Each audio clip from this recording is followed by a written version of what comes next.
Hello बच्चों, तो आओ प्रश्न को देखते हैं। त्रिकोणमितीय अनुपात ज्ञात करो। बच्चों देखो यहाँ पर हमें cos थीटा बराबर दिया गया है 7/25।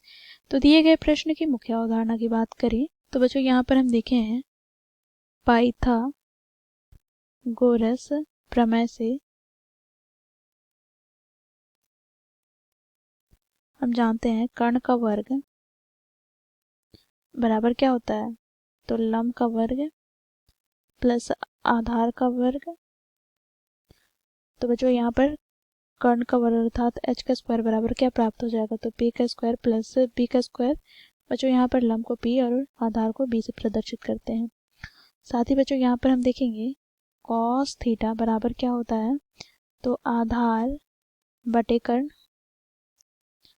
तो यहाँ पर बच्चों आधार क्या है, तो b बटे में कर्ण क्या है, तो h। तो इस मुख्य अवधारणा की सहायता से हम दिए गए प्रश्न को हल करेंगे। बच्चों प्रश्न में क्या दिया गया है, तो cos थीटा बराबर 7/25। बच्चों देखो cos थीटा बराबर क्या होता है, तो b/h अर्थात बच्चों b का मान यहाँ पर 7 इकाई हो जाएगा और h का मान 25 इकाई। तो इसे हम लिख लेंगे b बराबर 7 इकाई तथा h बराबर 25 इकाई। यहाँ पर हम लंब अर्थात p ज्ञात करेंगे। तो p बराबर क्या हो जाएगा, तो देखो यहाँ पर पाइथागोरस प्रमेय से h का स्क्वायर माइनस b का स्क्वायर का वर्गमूल। तो यहाँ से बच्चों हमें प्राप्त हो जाएगा वर्गमूल h का स्क्वायर अर्थात 25 का स्क्वायर माइनस b का स्क्वायर अर्थात 7 का स्क्वायर। तो यहाँ से हमें प्राप्त हो जाएगा वर्गमूल 25 का स्क्वायर 625 माइनस 7 का स्क्वायर 49। तो यहाँ से बच्चों देखो हमें प्राप्त क्या हो जाएगा, तो बच्चों देखो यहाँ पर 576।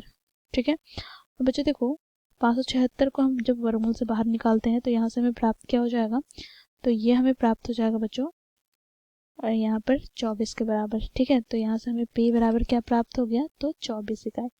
अब बच्चों देखो यहाँ पर हम लिखेंगे क्योंकि हमें p बराबर प्राप्त हो गया 24 इकाई, b बराबर प्राप्त है 7 इकाई तथा h बराबर प्राप्त है क्या, तो 25 इकाई। अब बाकी के त्रिकोणमितीय अनुपात ज्ञात कर लेंगे। तो पहला यहाँ पर साइन थीटा, तो साइन थीटा बराबर क्या होता है, तो p/h अर्थात लंब बटे कर्ण। तो यहाँ से p कितना है, तो 24 बटे में जो h क्या है, तो 25। तो 24/25 हो गया। दूसरा बच्चों यहाँ पर देखो cos थीटा तो हमें दिया गया है, tan थीटा ज्ञात करेंगे। तो tan थीटा बराबर हो जाता है p/b अर्थात यहाँ से हमें प्राप्त हो जाएगा 24/7। बच्चों देखो तीसरा यहाँ पर cot थीटा हम ज्ञात करेंगे। तो cot थीटा बराबर होता है b/p अर्थात यहाँ से हमें प्राप्त हो जाएगा 7/24। और बच्चों देखो चौथा यहाँ से हम ज्ञात करेंगे cosec थीटा। तो बच्चों cosec थीटा बराबर क्या होता है, तो h/p अर्थात यहाँ से हमें प्राप्त हो जाएगा 25/24। और बच्चों पांचवा यहाँ से हम देखेंगे sec थीटा। तो sec थीटा बराबर क्या होगा, तो देखो यहाँ पर h/b अर्थात h का मान क्या है, तो 25/b का मान क्या है, तो 7।